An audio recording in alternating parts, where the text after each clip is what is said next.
For January 31, we have highlights of some of the campaigns for you by the 5 individuals who are seeking the mandate to lead the MPP into the 2028 presidential election. Stay with us. In the Eastern region, Koforidua specifically, the High Court has convicted a Tiwa East Municipal Chief Executive, Enesin Team, of contempt in a Galamsey-related case. Well, imposing a fine on him. We have the details for you on this matter. As always, you're an integral part of the conversation. The hashtag is Ghana Tonight on Facebook and on X. The conversation is extended across all social media platforms. Let's get talking.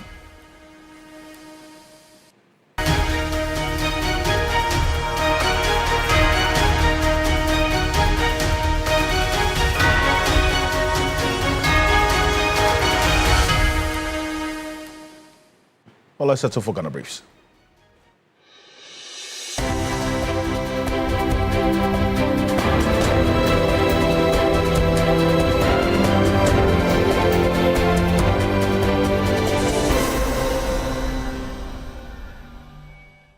The National Service Authority has announced the rollout of a new centralized and robust management system designed to eliminate ghost names from the scheme.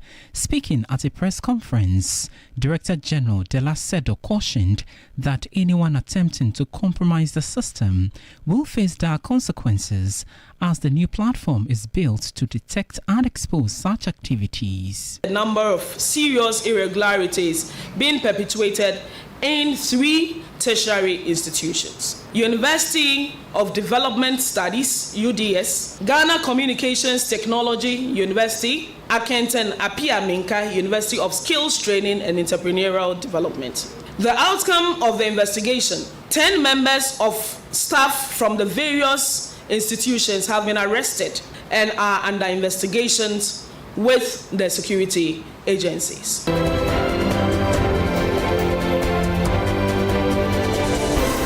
The Ashanti Regional Police Command says it has made major breakthroughs in recent security operations, leading to the arrest of suspected robbers linked to the robbery and murder of 28-year-old Silva Ngozi at Asokore Mampong. Briefing the media, the Regional Police Commander DCOP Atharose Akoto indicated the resolve of the command to continue its crackdown on criminals to ensure the safety of residents. Preliminary investigations indicate that the suspects robbed the deceased, during which one of them allegedly stabbed her with a knife, resulting in her death. A search conducted in the room of Farouk Idris led to the retrieval of a machete, knives, and other offensive weapons. During interrogation, the suspects admitted to committing the robbery.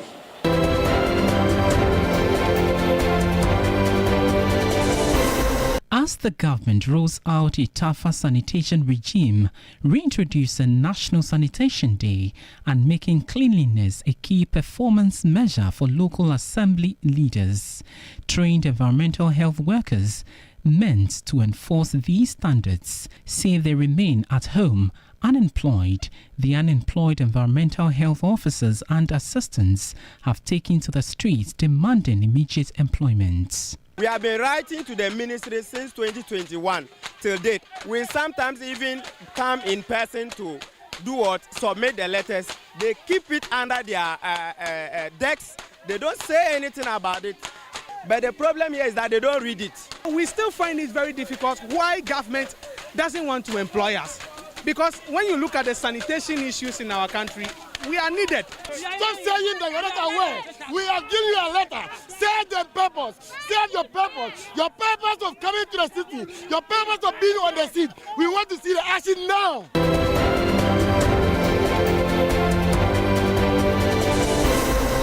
The Department of Urban Roads in the Ashanti region has announced the commencement of emergency repair works on the Kasi Timber Bridge, a critical transport link serving several A critical transport link serves several industrial and residential communities in Kumasi. The decision follows repeated appeals from motorists and residents over the deterioration state of the 10-year-old bridge, raising concerns about the safety of both drivers and pedestrians who use the route daily. We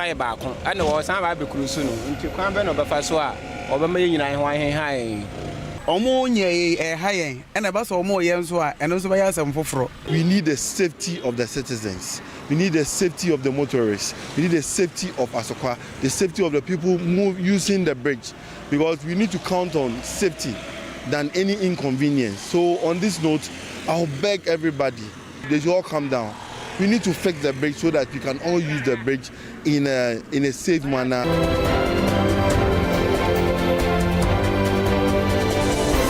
President John Mahama says instead of obstructing the three countries that have exited ECOWAS to form the Alliance of Sahel States, the focus should be building bridges and sustaining dialogue with the countries to safeguard regional unity and stability.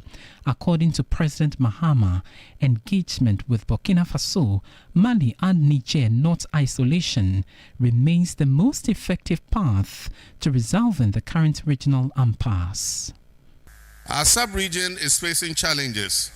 We all know what is happening in the Sahel. 3 of our members have decided to break away and form the AES. I believe that it shouldn't deter us because God put us in this sub-region together for a purpose. And so I believe that instead of ostracizing them, we must work to continue to build a bridge between ECOWAS and our brothers in the Sahel.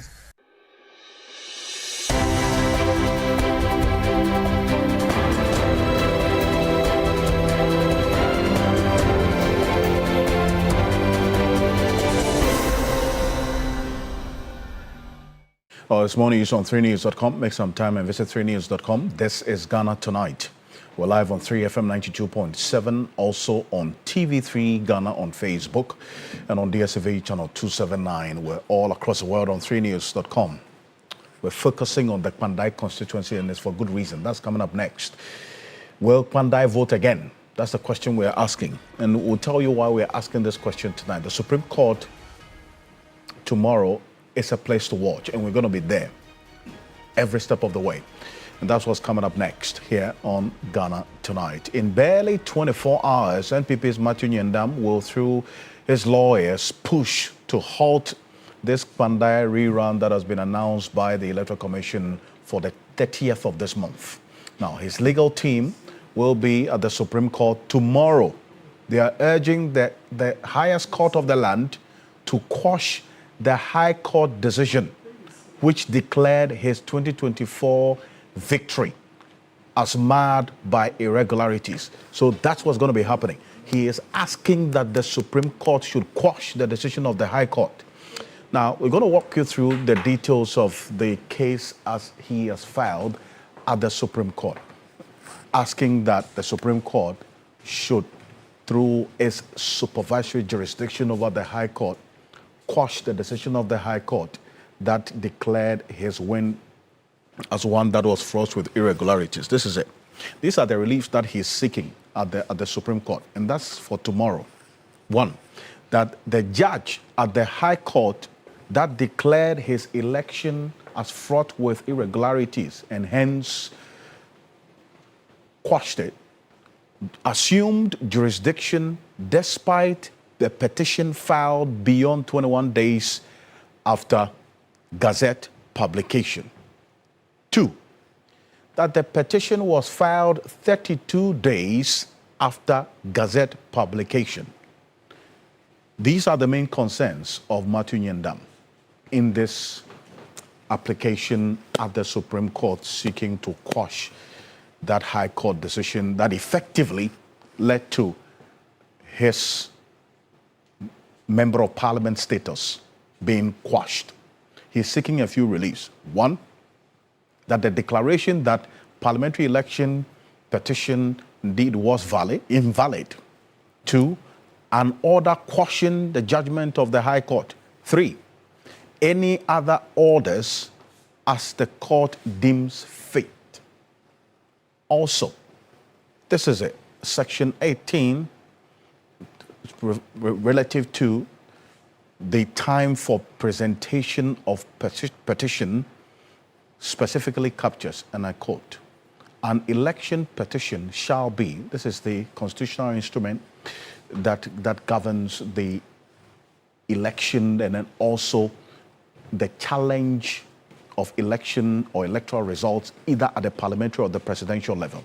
As we do know, election petitions about parliamentary elections is one that also you can find in this. An election petition shall be presented within 21 days after the date of the publication in the Gazette of the result of the election to which it relates. 2. 3. The time limit provided by this section for the presentation of an election petition shall not be extended.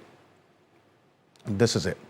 This is the representation of the People's Law 1992, PNDC Law 284, the source for this section that we have just told you. Now, it is on the strength of this that Matthew Nyandam is invoking the supervisory jurisdiction of the Supreme Court on this matter. And Musa Tanko Rashid is Acting Director of Elections and IT for the NDC. Thank you so much for joining us. Good evening to you. If you can... It's rather Sofo Tanko Rashid. Yes. Thank you. Sofo Tanko Rashid. Tanko Rashid, computer. Thank you very much for joining us here on Ghana Tonight. Grateful. You have Grateful. added the Sofo to the computer. That's a very interesting combination, by the way. But you know what? This should be a concern for you, is it not? I mean, with what is going to be happening at the Supreme Court tomorrow, with the decision that it will take on the application by Matthew Nyandam seeking to quash that declaration or the decision by the High Court that has led to this rerun of the elections on the 30th of December. It should be of concern to you, is it not? Alfred, let me say good evening to you and your cherished viewers across the globe. Alfred, I can report authoritatively that our candidate, Honorable Wakpa Nsala, has not been served. He has not been served. Yes, he has not been served. But this was filed sometime last week. That I am telling you on authority that our candidate has not been served. So as it stands now, we don't know anything about something like that in court.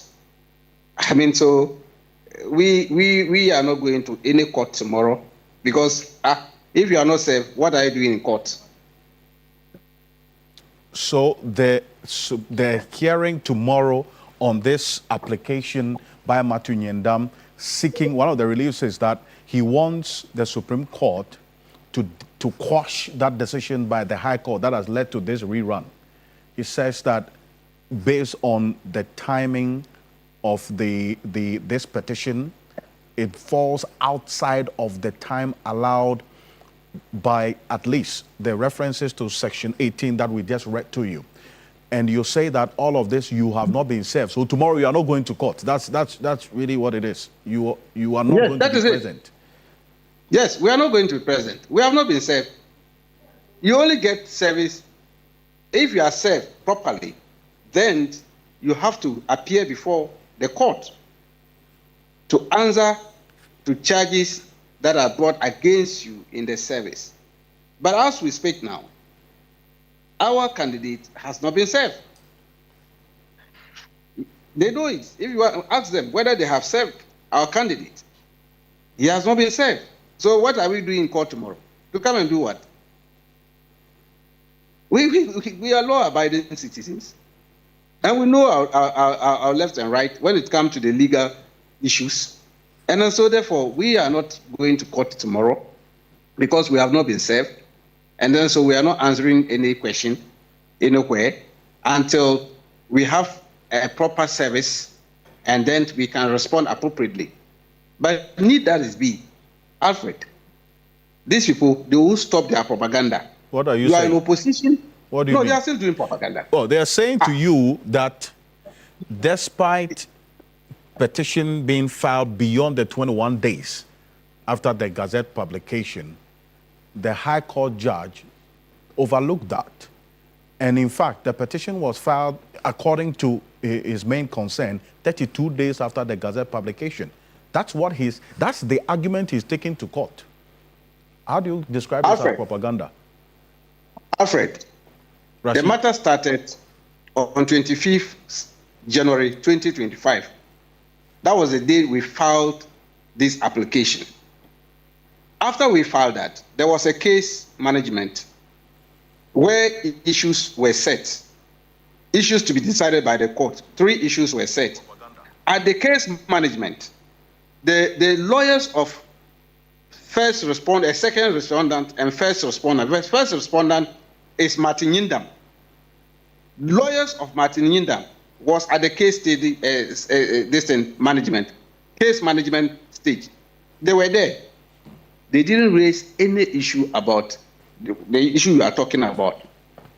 Indeed, we initially filed, Alfred, I'm bringing this one to your notice. We initially filed on 23rd December 2024. At that time, MPP ran to court with a motion that they should strike out our application because at that time there was no Gazette notification. And they moved the motion on the 6th of January. And that was the day when they were moving the motion, they brought the Gazette notification of 6th January 2025, which I have a copy here. And it was Monday, 6th January 2025. So when our attention was drawn to it, we quickly withdrew that, the first one we filed, and now filed a proper one on 25th January 2025. Alfred, calculate 6th January to 25th January. How many days? Is that not 19 days? Yes. Simple mathematics. We filed within the stipulated time. At the case management, they were quiet. Was their lawyer sleeping? So does it mean that for 11 months that we have been cross-examining them and they have been cross-examined as we cross-examine second respondent electoral commission, they cross-examine them. Then on the 14th of November, lawyers of Martin Yindam wrote their written addresses to the court. I'm sure every lawyer will tell you what it meant by written address. It means you are concluding your issues, their defense. They were concluding everything about their defense. In that document, I have a copy here. It was filed on the 14th November 2024. In fact, 20 clear days. Anyway. And then on the 24th of November, the judge made a ruling. In their closing addresses, there's nowhere they mention about we lacking capacity to bring the application because we did it at outside the stipulated time. None. There was nothing of that sort. This is propaganda. If not propaganda, how will you describe this again? I see. Well, we will be in court tomorrow, and our legal affairs correspondents will be there. So whatever. My friend, we will not be there. Well, you will not be there, as you have stated. Yeah, because we are not being said. Okay. That's on record. But whatever the court decides, we'll definitely let our viewers know, because if the court upholds the case or the argument put forward by Matthew Yindam, what that effectively means is that there will be no rerun of the elections as announced on December 30. But then again, how the dynamics of now we're getting to know from Rashid Tanko Computer that they have not been served, how that will impact on the case tomorrow, we will get to know. But there's another issue, and that's what's coming up next. It's still staying on Pandai. The latest Global Info Analytics poll, Mr. Dankwa put this together with his team, Musa Dankwa, earlier today, and Rashid Tanko Computer. I'm sure you've seen this detail. Very well, yes. Of the poll. Very well. Even though the 62% of the respondents say the country is headed in the right direction, when it comes to that question of who would you vote for in the upcoming rerun, they said the by-election, but they changed it to the rerun. 50% of the respondents say that if the elections were held today, they would vote for Matthew Nyendam. 46% said your candidate will be their choice.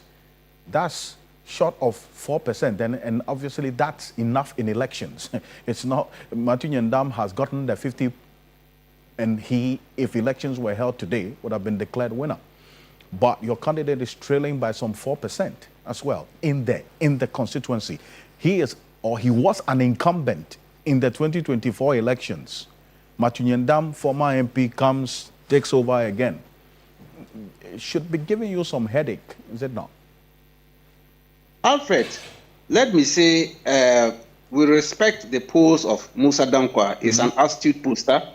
In fact, as a political party, we don't joke with his works. I mean, he's a serious pollster. He's somebody we respect. And so anytime he comes out with polls like that nature, we take it on board. We go onto the drawing board to look at the gray areas and see how best we can quickly work around the clock to avert any difficulty that might come our way. I can give you an example. For instance, in Akotia, you remember at the time we were mourning the loss of our gallant 6 officers who died in the crash. The NPP had taken over Akotia and they were ahead. When he did the polls, we saw that the NPP was leading us in Akotia. But shortly after the burial ceremony and all that, we zoomed into Akotia with all the forces behind us and the powers that be in terms of messages, the messages that we sent to Akotia. You saw that we overturned their initial lead and won the election massively. Look, yes, we agree that, look, there are some difficulties. And as pointed out in his polls, I can assure our supporters and activists that, look, we are left with 2 weeks to go. Within these 2 weeks, I can assure everybody that the NDC is going to win massively. In fact, we have seen where the problems are, and we are zooming into those areas. In fact, it's a communal labor. We are going to make sure that we package our message very well. Just yesterday, we started serious activities. The national officers were in the constituency to meet all the 152 branch executives. In fact, they met them with the regional executives, and we strategized how to move in. Well, as we speak now, we are in the constituency, and things are getting on well. I can assure you by next week, if my good friend Musa Dankwa should go back to do another one, I can assure you that we will flip the 50%. We would have flipped it and move ahead. The trends actually tells a story. This is a constituency that not the MPP or the NDC can lay claim to. Both of you have held it, even though you've held it, one more than the MPP, right? Right from 2004, as we tracked, all the way to 2024. The margin of victory, especially if the NDC wins, we've seen it higher, at least in 2004.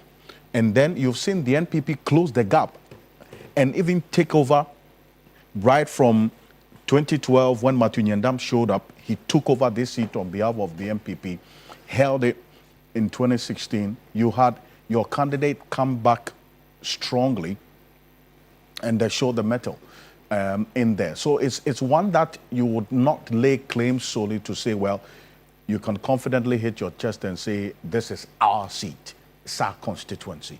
This is one of the swing constituencies in that region, is it not? Bandai. Alfred, look, Alfred, let me tell you. NPP, they have been rigging election in that constituency. No, how do you say, we cannot associate with this statement. You are not the electoral commission. Alfred, how do you know that they've been rigging elections in the constituency? Alfred. How do you know? Alfred, what is the reason for nullifying the election? Is it not because of rigging? Go and read the ruling. But this was specific to taking your time to look at the ruling. The 2024 election. I'll give you an example. If you say they've been doing I'll give you an example. What do you mean? Let me give you an example.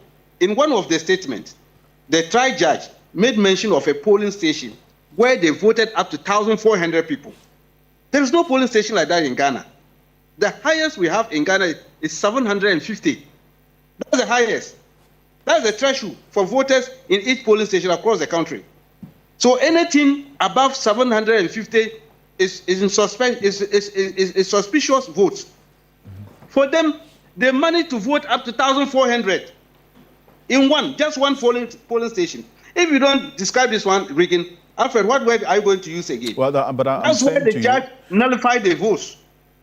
They have been doing that. Well, they are contesting that. They are contesting no, this I am saying that they are not contesting that. What they are now contesting is that they should quash the ruling because we fell outside the 20. That's why they are contesting. They are not contesting the 1,400 I'm talking about. But even with the not just the parliamentary, the presidential as well, they have been closing the gap. Even though in the years that the MPP wins in Pandai, the presidential NDC wins, even if MPP wins the parliamentary. But then consistently they've closed the gap to the closest we saw in 2024. The trend that I'm speaking to does not support the conclusion that you make that it's just going to be just about rigging, because they've been closing the gap over the period. But I just wanted to hold on a bit for me. Professor Smart Sapon is joining us. He is a senior lecturer at the Kumasi Technical University, and then also a political analyst. Professor Smart Sapon, good evening. Thank you for joining us. Yes, good evening, Alfred. Well, you've also been watching the dynamics in the Pandai constituency, the trends that I just referenced, and the impact of the candidates, because over the years, you would see that even in the elections that the NPP wins, that Matunyandam won in 2012, John Mahama won the presidential. And in all the years that Matunyandam won, the NDC wins the presidential as well. What does that tell you? Well, so good evening to your good self and to my brother Tanko and our cherished viewers. What it might mean is that the people are predominantly or likely aligned to the NDC and its presidential candidate. But as I keep saying, when it comes to parliamentary candidates, the individual that is selected for the particular constituency, it matters most. You check the ethnic dynamics of the constituency, and if you are able to pick a candidate that resonates with all those ethnic groups, you are likely to be to benefit from it, even if they still would want to go with their presidential candidate. So the local one, the parliamentary one, is quite localized, and irrespective of who the people like in terms of the presidential votes, they localize the parliamentary election. It is the same for Akwatia. Even though NDC and MPP have splitted the number of times of holding that seat in Akwatia, consistently NPP wins the presidential, consistently. When my brother Gyakye Quayson was winning Assin North, the presidential candidate of the NPP still won, but my brother Gyakye Quayson won the parliamentary one, suggesting to the public that sometimes the people might be predominantly, in terms of presidential, belong to one party, but then selecting a candidate to represent you at the parliamentary level should be carefully looked at, so that irrespective of what the base look like, you may get a candidate that will be able to run through, resonate with all the people, and can even secure you a win at the parliamentary end, even if the presidential, they would maintain their tradition. So parliamentary is quite different on a lot of dimensions than the presidential. I see, but how do you see things playing out in this rerun if the courts actually do not decide otherwise tomorrow? How do you think things play out, especially taking into consideration the picture Musa Danko has just given to us and your own studying of the constituency just some 2 weeks ahead of that date? Right, so it's about sympathy playing out with incumbency. So I look at sympathy versus incumbency. And again, my test case will be the Gyakye Quayson case in Assin North. The person, Gyakye Quayson, was duly elected by the people. And then the case went to court. We all know the storyline. when he went back to contest the rerun, he was able to explain himself and garner a lot of sympathy from his people, such that irrespective of the incumbency, and you know what happens when there are activities like this, overnight, everything the constituency needs, they might get. In the midst of all those ones, his ability to message the sympathy part of the whole issue to the people kept him on top till the elections day, when he won, and won this time even massively than the main contest. So that is the sympathy bit. Matthew, if he's able to maybe consult the Chikwesin and take some lessons from him, can drive home his story very well to his people. He will tell them, I'm duly elected, they are just persecuting me, blah, blah. They will know what, he knows what to say to whip up the sympathy of his people. And then the incumbency bit, like they usually do. And let me say this for a fact, that with the exception of few instances, usually the incumbent has an advantage when it comes to a by-election or a rerun. But I mean, every election comes with its own dynamics, its own pluses and minuses. So incumbency is facing up with sympathy.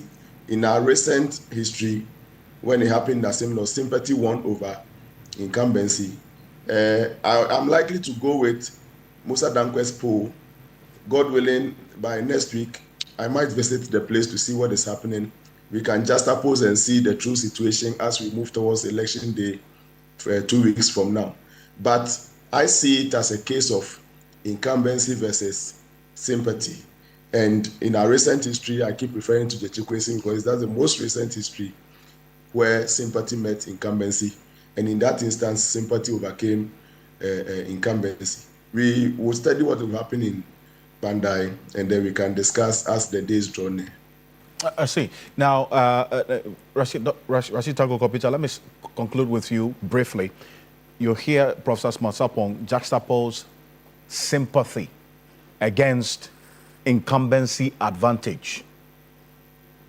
How do you see these two playing out, and which one will supersede the other?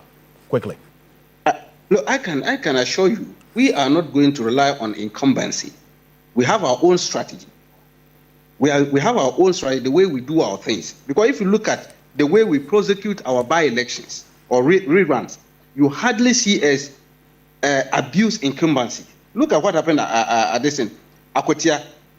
You saw that we went in with our own strategy plan. We didn't use incumbency at all, and we defeated the MPP. Look, Martin Yindam cannot rely on sympathy, because you cannot rig an election and the High Court dismiss you based on that, and saying that all the votes you got should be a nullity, because we exhibited enough evidence to show that they rigged the election. And I just gave you an example. 2 of the polling stations, one recorded 1,200, the other 1,400. How can you allow such an election to go on? It's in the ruling. Go and check the High Court judge ruling. He made reference to those kind of results. Well, so you are not going to rely on incumbency advantage. What would you rely on? But we are going to rely on our message. Okay. The message of hope, the message that we are here to develop the place for them and make sure that we open up the space for them, for the agriculture sector, and then to their business. You know, Panda has 2 major activities they do. They are into agri and business. They do a lot of agri-business. And we are bringing them a lot of goodies in terms of that aspect that can open up their market space in Panda. Okay. And we are going to do that. That's the kind of message we are bringing to them. We are not going to abuse incumbency, and I can assure you that, Alfred, we are going to win. He didn't even talk about abuse of incumbency. He says incumbency advantage. Those are 2 different things. The incumbency advantage, I know. I do agree. Yes, I do agree. But you see, it play out in an environment where you don't have a good message. Then you want to rely on that. We will not do that. We have a message. And the people know that NDC is a party that they should give their votes to. Well, we'll see how things play out on 30th, taking into consideration what will happen at the Supreme Court tomorrow. Sofo Rashid Tanko Computer is Acting Director of IT and Elections for the NDC. Thank you. Thank you for joining us. And Professor Masapon, stay with me because we're going to get into the next issue that's coming up next. Campaigns heat up as the NPP races towards the January 31, 2026 presidential primary. Former Dom Kwabena Member of Parliament Sarah Dworsafo has been speaking, and very interestingly, the kind of meanings and derivations, contextual analysis of exactly what she said is what has dominated conversations for the most part of today.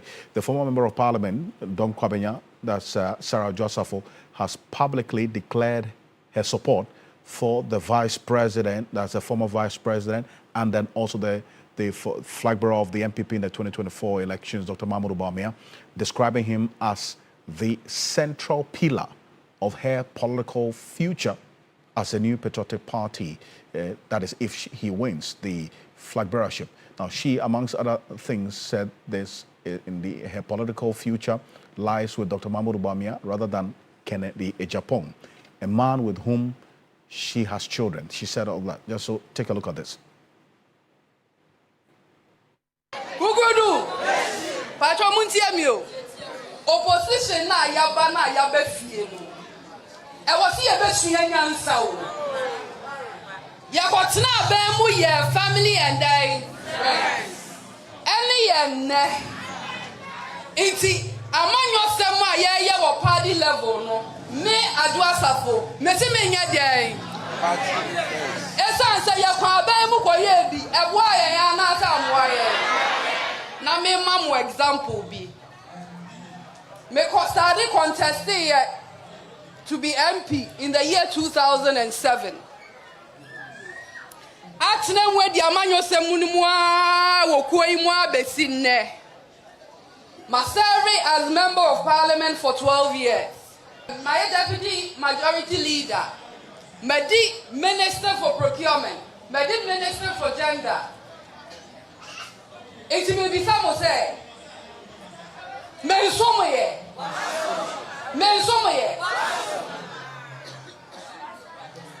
and Honorable Canada Japan, so I am dear, Meboa.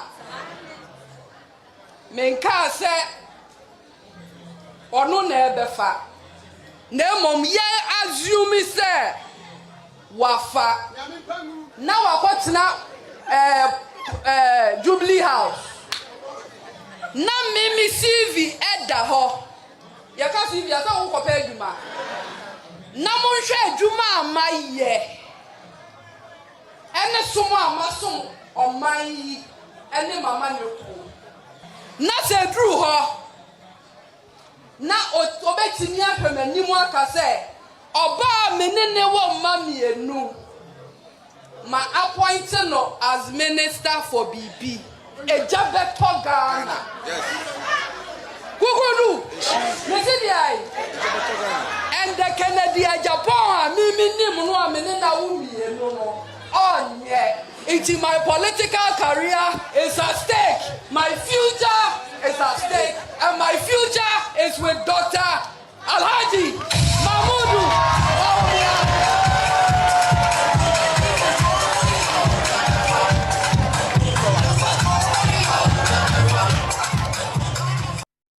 That's Sarah Dworsafo there. Professor Masapon, I don't know how you understand this, but let me just sum it up for those who don't understand the Akan language. She says, well, the NPP, while they were in power, they were engaged in what? Family and friends. That's what has led them to opposition. She sort of condemns that is what led to they losing the elections. Then she comes and says, imagine my political future is going to come to an end because if Kennedy Agyapong, whom I have children with, becomes president and my CV goes to him, he is not going to even take a look at it. But I'm with Bawumia because my political future is assured and secured. That act of Kennedy Agyapong not looking at the CV of someone he has children with, that's one that she condemns. That's their family and friends, isn't it? So she would want something on the opposite. But then in securing her political career, She wants to be with somebody that she can also get favors from. How do you look at the two? Well, Alfred, interesting, an offside comment. I say offside comment because there are three things that must feature in all their communication. I remember the last time myself and Jonathan was with you, and we were having a discussion as to what should constitute the content of an internal election. If you remember, I told you that there is a method you can use in attacking and discrediting your opponent so that you look good. And if you remember, I condemned it in the case of internal election. If it was external, that one you might gain some credibility by bringing your other opponent down. By an internal, when at the end of the day you might want to come together, you stay on the issues. The three issues they should be staying on is what they intend to do if they get the opportunity to lead the party, how the relationship is going to be with them, with the leader and then the people. Then for the NDC and the MPP, if you become a leader, you have a very good probability of becoming the president. So share with us some of the initial thoughts, ideas that you have for the Republic. If any campaigner for either Kennedy Japan or Bawumia takes time to talk about these two alone, he would be exhausted within the 30 minutes and he or she will not have time to stray off. Do you get it? So for me, it's an offside comment. The political party but an offside comment that has some consequence, is it not? Because then again, this is an offside comment not from no meaner person than Adwoa Safo. That's critical in the scheme of things, isn't it? Yeah, it's very critical. In fact, what me sitting here as another Ghanaian listener, what it means is that everybody following any of the aspirants is doing so for his or her personal agenda or personal interest, and not necessarily the group interest. For me, sitting back, if you tell me this, I get the impression that that's what it's all about. So it's like you carefully choosing where you would, and it is politics. So I'm not saying it's bad. In politics, everything is about interest. All those following Kennedy Japan are doing so because they think with Kennedy Japan in power, they would be the ones serving as ministers and blah blah. They are assessing where they will be very proximate to authority. Politics is interest, so I'm not condemning it. What I'm saying is that when that becomes your comment, if that becomes your message on a campaign platform, you are telling the people that you have carefully positioned yourself for your future sake, and that is what is driving you. Right. Then you leave all the issues. You leave the issues that they must hear, the ideas that they can rely on so that the general good can be ensured. You are there talking about your personal good. What message are you giving them to reflect the general good? Do you get it? Because to get to a presidential candidate or the president, I remember somewhere way back, I think 2005 or so, I was in a PhD defense when a person was trying to do an algorithm to get to somebody who is in authority. Okay. In the person's PhD defense, it took him not less than 12 steps to get to the person in authority. So those are the people you have met. You have a very close relationship with the one at the top. Come up with programs that we who must cross 12 different steps to get to the person would also, at our base, all benefit from it. I think some of these things should constitute the campaign messages and not some of these offside comments. And I do thank you very much for joining us. Professor Smart Sarpong is a political analyst. Thank you for joining us here on Ghana Tonight. And we're going to go for this quick break. When we're back, we'll tell you about something that's happened with illegal mining. Stay with us.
Welcome back. This is Ghana Tonight. It's coming up next. Galamsey case lands Tiwa East MC, that's the Municipal Chief Executive NS in team, in contempt troubles.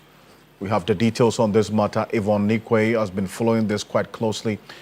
She's our Eastern Regional Correspondent, and the Koforidua High Court has fined the Tiwa East Municipal Chief Executive, the man you see on the screen there, NS in team, 12,000 Ghana cedis, after finding him guilty of contempt of court over his alleged involvement in illegal mining activities on protected land in the eastern region. 12,000 cedis. Now, the fine follows an earlier ruling that sentenced him in team to 8 days in prison. A decision the court reviewed and varied after considering submissions from his lawyers. Yvonne Nikwe is joining us on Zoom right now. He's our Eastern Regional Correspondent. Yvonne, appreciate you staying up this night to join us. What's the latest on this case? I know you've been doing some digging. What more do we know?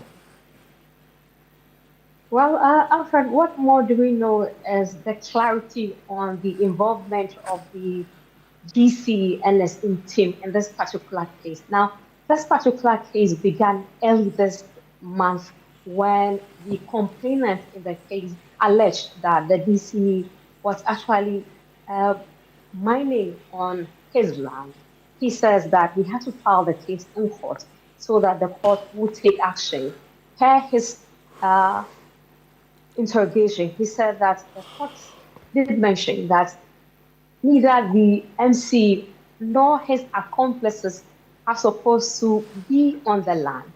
But he said that he's had videos that suggested that the DCE and others were on the land to, as it were, do any activity involving illegal mining. And so the court had to take an action that the DCE had been in contempt of the ruling of the court that suggests that nobody as part of the dispute should be on the land. And so this is what we're saying today. Now, what next is actually what happens on that land. Now, this particular land, Etiwa East, Etiwa West, are part of the district that have lots of its land being mined by all forms of mining. We're talking about small-scale mining, illegal mining, small-scale, and then concessions that you have no idea who are giving it out to. Those lands are being mined even close to residential facilities. So it is one issue of a headache when NUSEC or DISEC, which is supposed to lead the course of action against miners, now having himself involved in such a case. Looking forward, we do not know what the action will be, either from the presidency or from the region, asking him to, as it were, submit what he did in this particular case to ensure that we're having clarity in MCEs and DCs dealing with illegal mining or mining in any form in their area decisively, so that they don't get themselves in this tussle. I see. You've been speaking to the plaintiff in this case, correct? The man who hauled the DCE to court. What is beyond this particular point you make now, and then the decision by the courts? What has been his response and reactions to the events of today? The plaintiff in this particular matter, his name is Daniel Ansah, popularly known as Chairman Abeku in that particular area. Now, he says that he had to take this particular case to court so that his land that he was giving to mine on, he'll be able to take it back. Exactly if he indeed, by legal wise, have that concession, we cannot tell because we need to still verify that information. But according to the facts he's been giving me today, says that he lays claims to that land, reason why he had to take the DC and one other to court. And so the court had to give the judgment that the DC, one other, and two other accomplices should not be on the land to either do any other thing, whether by monitoring or by mining on the land. So this is part of the story. The DC, we've been trying to get him throughout the day when the news broke up, but he would not pick our calls or probably respond to our text messages to get his side of the story. But this is exactly the details we do know here as the case evolves around. But we're trying hard to get through to the Koforidua High Court and the registry as well to get the facts of the ruling assets as we proceed. Because we do know that when these mining cases comes up, there are a lot of stakeholders, there are a lot of interest. The judgment thereof it will guide other cases as it happens to ensure that people who have the duty to get commitment to getting results do abide by it, to ensure that everybody's wish to ensure that responsible mining is done in our country has to be done with. And I appreciate you as always. Thank you so much. Yvonne Nikwe is our Eastern Regional Correspondent. Thank you for joining us. You're Ghana Tonight. On behalf of the rest of the team, we do appreciate your company. As always, proudly brought to you by Flamingo Pain Simple Superior, Sasson Says I Spray and Call Kum Tum Tum Precom. Alfredo Kanse, have a good night. Ghana Tonight.